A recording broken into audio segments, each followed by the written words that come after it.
La question est abordée. La ligne éclaircie, ils sont vraiment sur le point à Kotolisama. Pour autant, ils sont Kotolisama Zanini, qu'on rêve Zanini, qu'on réfléchit Zanini. Pour tout le monde, par exemple, à Zosalate, or il faut vivre en colonial.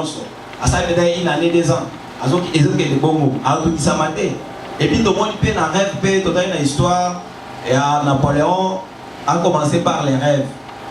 Tout le monde peut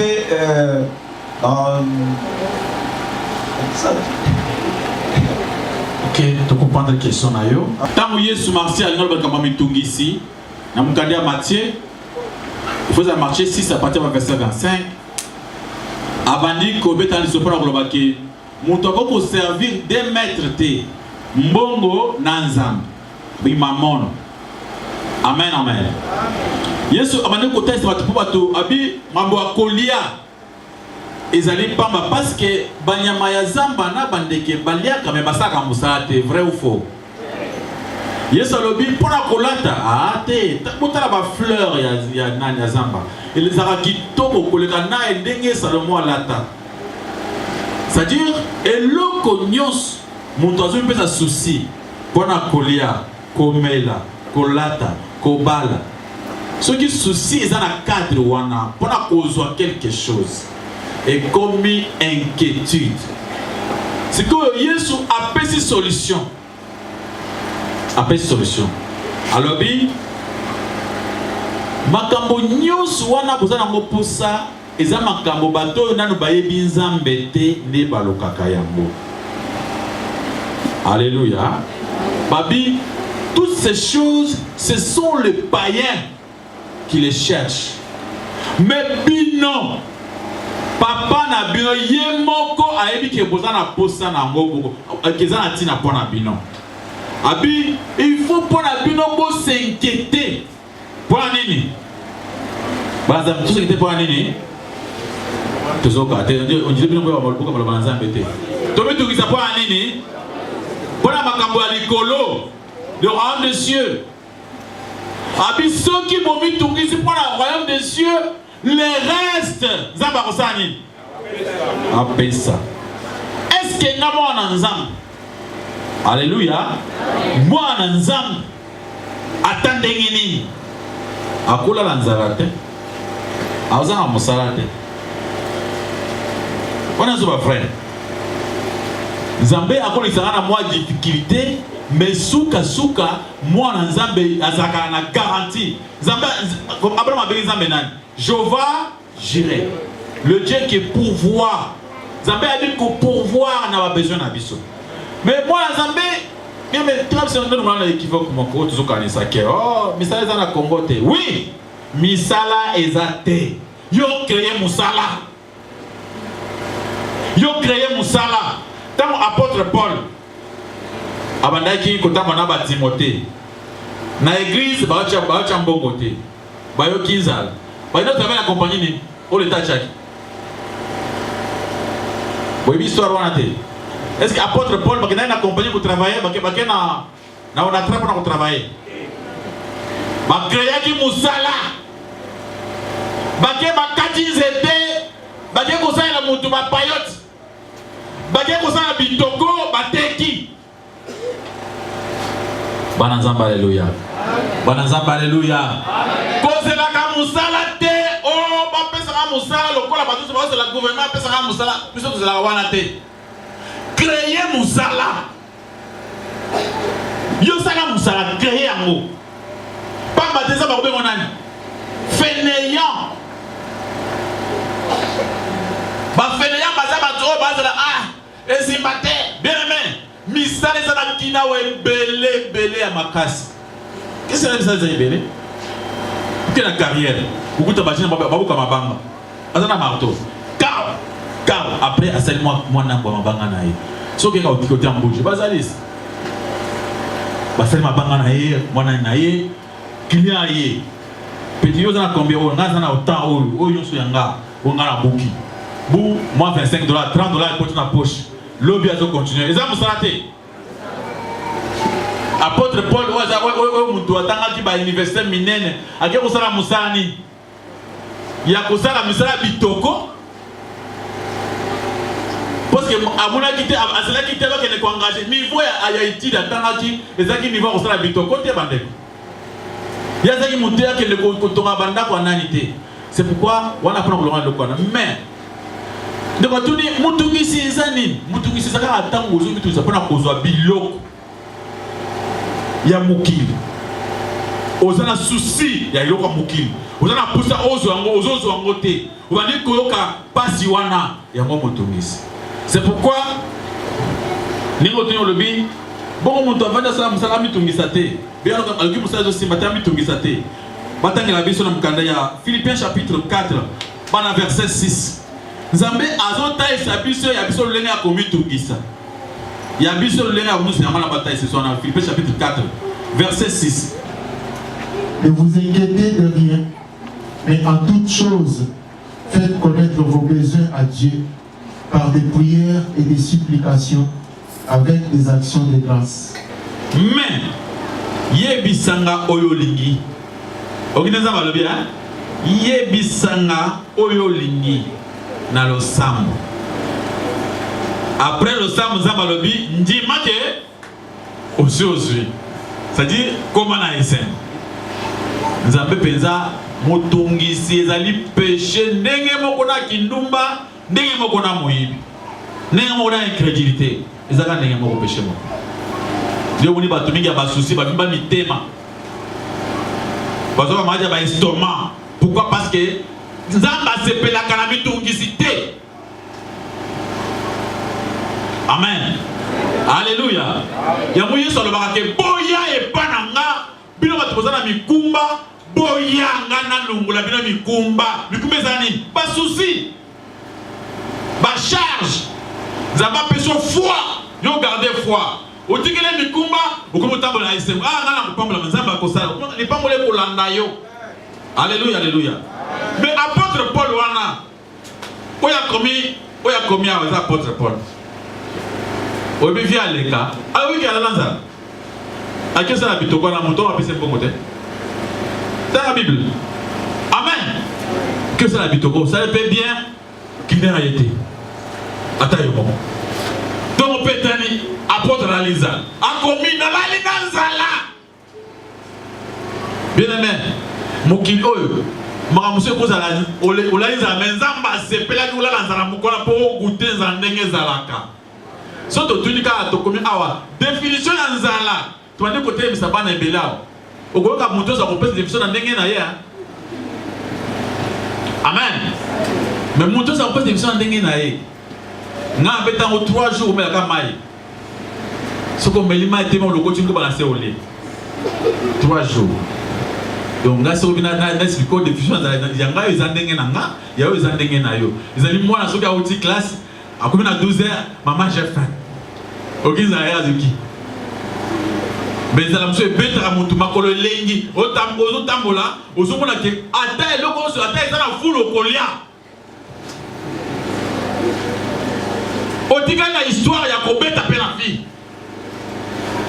Alléluia. Amen, amen. Oh bien, nous pouvons nous vendre pas na bino. On est monté en beauté. Donc comme la tamba na pompe te. Ah te, qu'importe. On va s'amuser. À côté de nous, on a le pont pour la voyer. Ceux qui ont une expérience, surtout les cas de la vie, au fond les portes. Kota. On peut là-bas et là. On peut que moi 500 fois sur ma mikate pour amener la maïbi. Amen, amen. Nakina beta porte posa mai makasi bazo boya nakaya liboso kosenga bien baboyo muibi akoya koyiba technique dans le pan wayiba zokande mutu peza posa mai ya black te nakaya dans le pan mususu na boyo songa bien na kosenga te ngamba on la pop proof ngula mai eh papa ni kamino sala biso boy uko singa tako kutenga ndiki attention na senga mo pesa ngati avant de ngula na senga mandam. Amen, amen. Mais na comprendre plus tard que ça qui va classe. Des fois ils ont traversé maman moko ya classe. Ça veut dire que ça m'a dit kaka komi to ngisate. Donc on ko tazali nani pour la combien lobi na nyokwami ba kosini ngamakam ba kangati na kasho ba beti ka fimbo nyosu wana ka pour la lokumu na nzambe. Na zagabi j'ai appris à être content à l'état où j'ai maintenant. Bien mais pour le babongo c'est il faut les dans ba état wana. Maboko makasi pour la cause. C'est comme on dit, il faut marcher avec les yeux de la foi. Marcher par la, il ne faut pas marcher par la vie, mais par quoi? La foi. Si vous marchez par la vie, vous comprenez la réalité à Mokili, vous comprenez la Kobanga. Mais si vous marchez par la foi, vous comprenez l'éloyo, on l'a lise là, on a une place à coller là, mais espoir est donné que l'homme comme PDG. Amen, amen. Mais on l'a une bande pour les autres au Seka. On a l'espoir que Zamba sont tika wanate. Kalamingi te bato bongo ba mataraka. Alléluia, alléluia. Au moins, tu connais le moment Azuki. Mais il y a Azuki te dans ma île. Il y a beaucoup d'occasions mususu ezali. Makabu nyoso de kile makabu bafundi koto basali. Mais il y a Zazir que Zamba zani à Kosal. Suka bien. Azaka kutu boy. Kutu ala la liban. De leur commis boy. Il faut qu'on ait la foi. Celui qui a la foi a s'inquiéter. Amen, amen. Parce que le grand prêtre n'a pas sur la Bible. Amen, amen. Zambé a pas mal de notre bien aimé. Parce que la question a éclairci, va te bérer. Zambé a pas mal pour la question. Papa, il a expliqué plutôt. Si c'est que vous avez de dire que voilà tout ce qui était tout pour la mondiale. Parce que les païens qui s'en occupent. Donc, c'est comme ils sont toujours dans ma belle, tout assis. Donc, vous pensez si le royaume du ciel, à propos de quoi? De gagner les âmes, prêcher la parole de Dieu, ou peut-être étoyer, qui est tant ou ne pas entendre, ça c'est la première question. Et deuxième question, la Ligue expliquer ce qui est sur ce qui est écrit dans les livres de. Dans les livres de. Ecclésiaste, il dit je vis une erreur provenant de celui qui gouvernait. Les princes sont assis sur le chevreau et Ecclésiaste chapitre 10 verset 5 à partir de 4, 5, 6. Oui. Il dit je vis une erreur provenant de celui qui gouvernait. Les princes sont assis sur les chevreaux et les esclaves sont assis sur les chevreaux et ils marchent sur les chevreaux et les princes sont assis sur la terre. Ils sont en train de marcher dans les médiations. C'est l'homme et de quoi? Merci. Matthieu chapitre 6, il faut le verset 30. 30-31. Oui. Le verset 30 à 31. Nous lisons au nom de Jésus. Si Dieu revêt ainsi l'herbe des champs,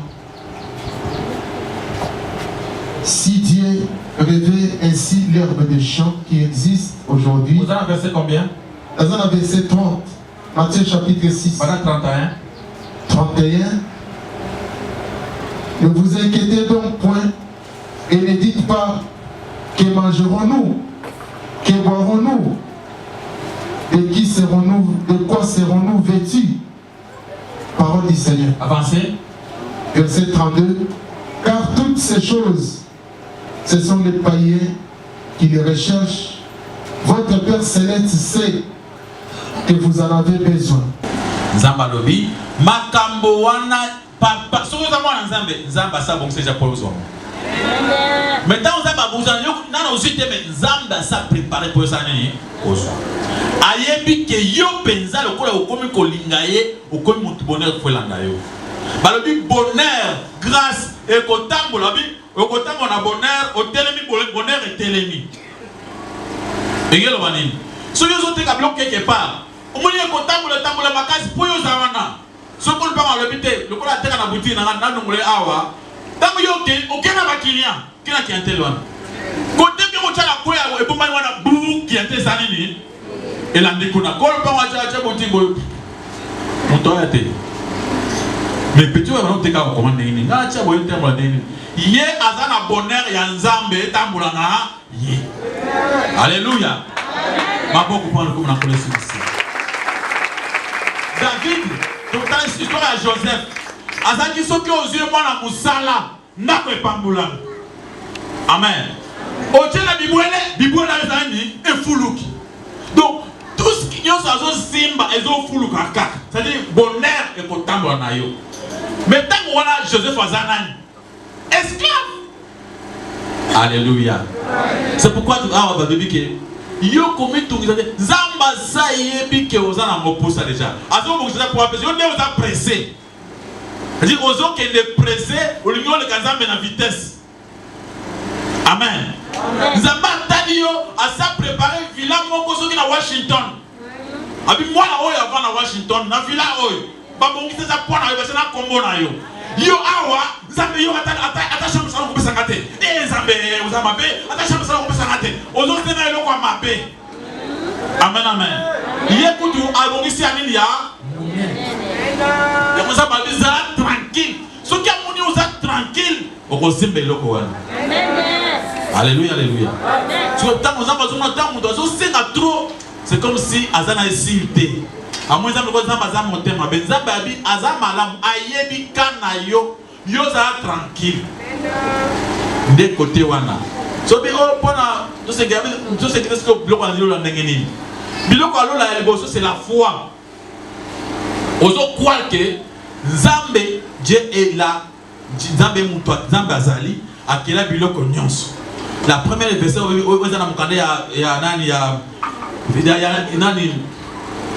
j'ai l'habitude de le répéter ici. Hébreux chapitre 11. Alors, il faut que celui qui s'approche de Dieu accepte d'abord que Dieu est la première des choses du ciel et moi. Dieu existe.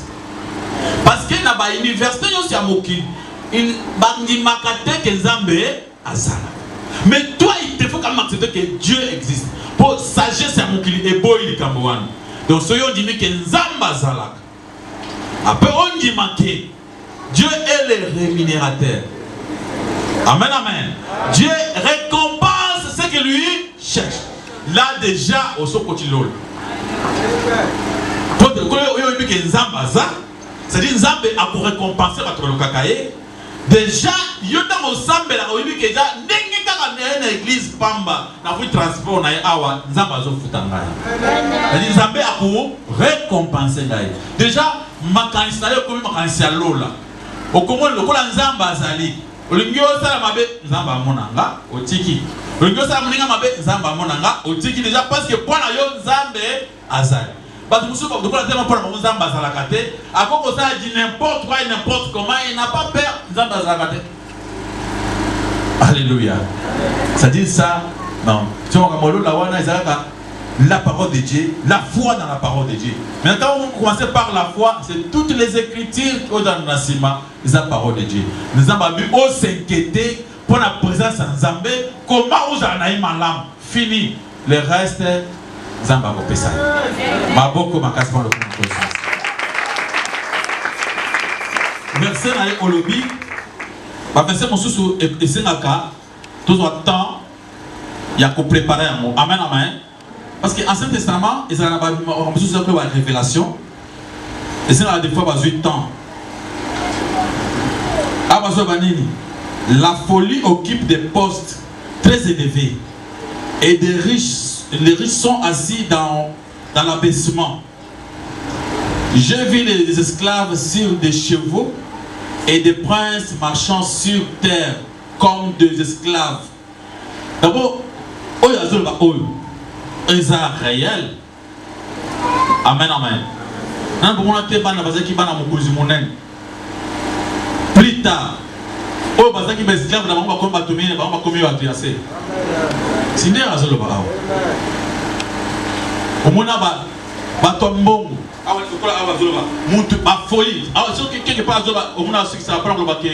tout dépend des maîtres, des temps et des. Pour Zambongo, ils ont dépendre de la bataille l'été. Amen, amen. Bien. Ok, c'était verset 10, chapitre 10, verset 4. Alors,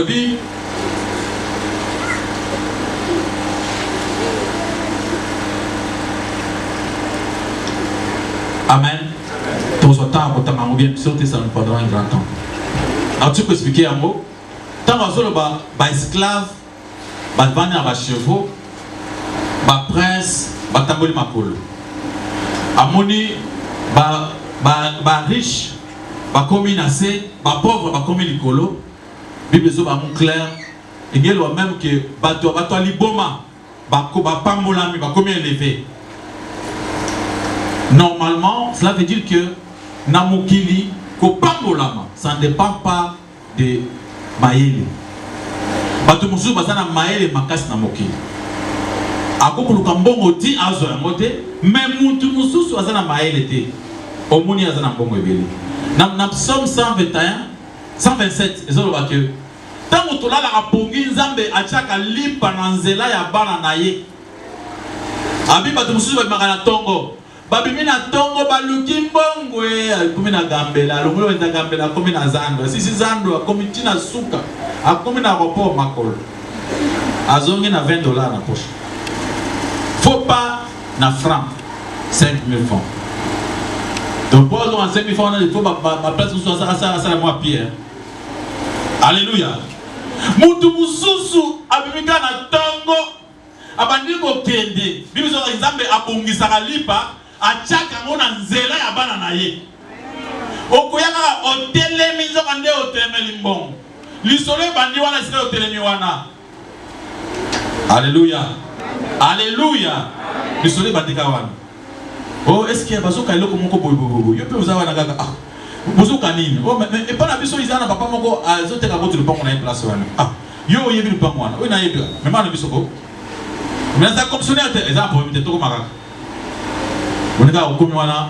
masole bandeko sur la tiesili bon réseau mawana ah mais yo quand même to biso zo pesa tellement $5000 per chaque na poche au monde ngo zimbongo oluka kité amen amen nzambe azana façon à salaka boko ke na cop boke koluka diamant muntu maele abandi libuluka sika diamant ezalaki muntu azoba ya bandi libulu sika diamant ezalaki muntu maele azui place ya monena abande konaka mabanga mike loko bizate. C'est-à-dire, tout dépend de mettre à température à circonstance. On aura encore le temps, il y a pourtant un verset, on a bien, pour la première question, parce qu'on ne faut pas blaguer avec un verset dans l'Ancien Testament. Il faut qu'on ait un contexte, un de A à Z avant que ce soit un malade.